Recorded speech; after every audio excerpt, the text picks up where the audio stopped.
পরিষ্কার কথা, শাহজালাল বাবার মাজারে যে কজন কর্মচারী আছে আমি দাবি করছি সবাইকে অনতিবিলম্বে এখান থেকে প্রত্যাহার করতে হবে, এগুলাকে সরাতে হবে, নতুন লোক এখানে নিয়োগ করতে হবে।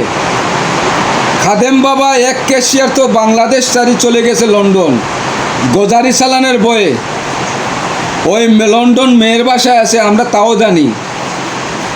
আরও বলবো, শাহজালাল বাবার মাজারে যে কয়টা গরু মানত যায়, ছাগল যায়, এগুলা বিক্রি করার যে দায়িত্ব ছিল যার কাছে, তাকে গণধুলাই দিলে সব চুরের নাম বের হয়ে আসবে। একটা একটা করে চুর সবটির নাম বের হয়ে আসবে। আমি আর ল্যাংটা করে বক্তব্য দিতে চাই না। সোজা কথা, শাহজালাল বাবা কারো সম্পদ নয়, আমাদের সারা সিলেট বিভাগের সম্পদ।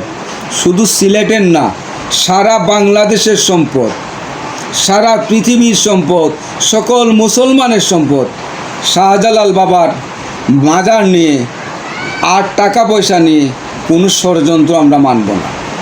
পরিষ্কার কথা, সকল ইউটিউবার, সোশ্যাল মিডিয়া, ফেসবুক, সাংবাদিকবৃন্দ সবাই সোচ্চার, 8 টাকা চুরি করে খেতে পারবেন না।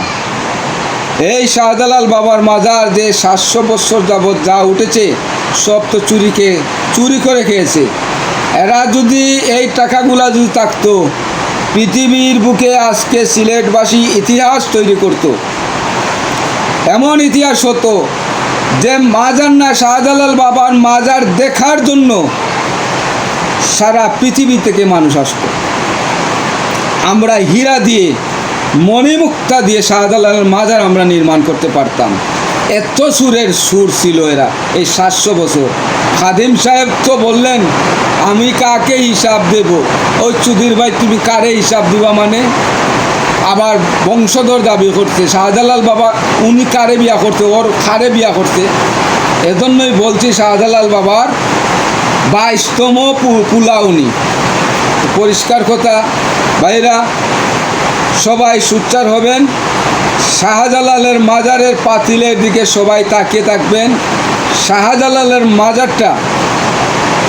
মাজারের যে দান বাক্স, যে পাতিলের মধ্যে যে টাকা উঠছে, টাকা গুনা নিয়ে টাল বাহানা চড়ছে, এই টাল বাহানা আমরা মানি না।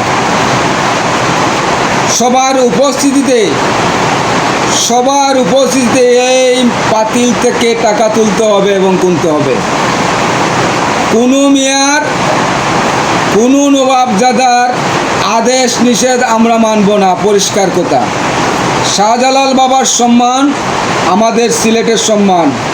শাহজালাল বাবার যে সম্মান আমরা ধরে রাখবো, আমাদের প্রাণ দিব, রক্ত দিব।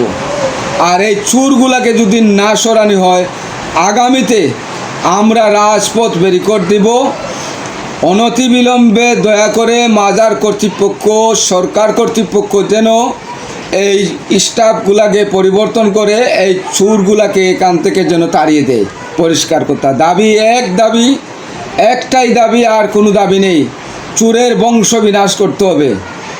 এক সুর বাংলাদেশ থেকে, যে ক্যাশিয়ার সুর ছিল, এই সুর বাংলাদেশ থেকে ইন্ডিয়াতে, এই লন্ডনে চলে গেছে, তার মেয়ের বাসায় চলে গেছে। এই সুর বুঝতে পারছে পাবলিক এখন আমাকে গোজারি চালান দেবে, আর পাবলিক রাখছিল, গোজারি রেডি করে রাখছিল তারে ঠিক মতো একটু বানানোর জন্য। ওর ভাগ্য ভালো, কপাল ভালো, ও চলে গেছে। ও আজ না হয় কাল আসবে, আসার পর ওরে ঠিক মতোই আমরা সিলেটবাসী ওরে ঠিক মতোই গোজারি চালান দেওয়া হবে, ওই হিসাবটা নেওয়া হবে। বন্ধুগণ, আমার কথা হয়তো একটু তিতা, কিন্তু কারো ভালো লাগবে, কারো ভালো লাগবে না, এটা আমি জানি। অন্যায়কারীরা আমাকে পছন্দ করে না, যারা ন্যায়পরায়ণ তারা হয়তো আমাকে সাপোর্ট করে বা করে না। কিন্তু পরিষ্কার কথা, শাহজালাল মাজার থেকে দাবি একটাই, মাজার থেকে সকল অসাধু কর্মচারী, একেবারে ক্লিনার পর্যন্ত সবাইকে পরিবর্তন করতে হবে, এখান থেকে সরাতে হবে। তাদেরকে প্রত্যাহার করতে হবে। আর যদি না করা হয় তাহলে আমরা আগামীতে সিদ্ধান্ত নেব কী করা যায় না করা যায়। ধন্যবাদ সবাইকে।